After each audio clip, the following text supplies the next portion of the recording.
பாதங்களில் அநேக கோடி அனந்த நமஸ்காரங்கள் செய்து மனங்களை மனதார தூங்குகின்றோம்.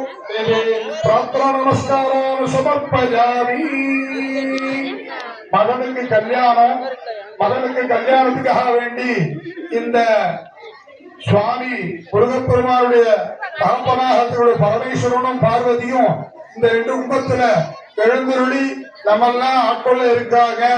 நம்ம கல்யாணத்துக்கு அவ வர மாதிரி அவ மகன் கல்யாணத்துக்கு சுவாமி அம்பாள் வரா, பிரகஸ்பதியான பிரம்மா வரா, மற்ற எல்லா 33 தேவர்களும் இங்க பிரார்த்தனை பண்ணி எல்லாரும் வாங்கும், எல்லாருக்கும் நல்லது நடக்கணும்னு பிரார்த்தனை பண்றோம். தைகூர்ந்து அமைதியா இருந்து பூஜையை முழுசா பார்த்து கல்யாணத்தை தரிசிச்சு நம்ம வீட்டில் நல்லது நடக்க பிரார்த்தனை பண்ணுங்க. சாமி பார்த்துட்டு வெளியில வரவங்களுக்கு கொஞ்சம் பட்டு பண்ணி வழி விட்டு எல்லாரும் ஒற்றுமையா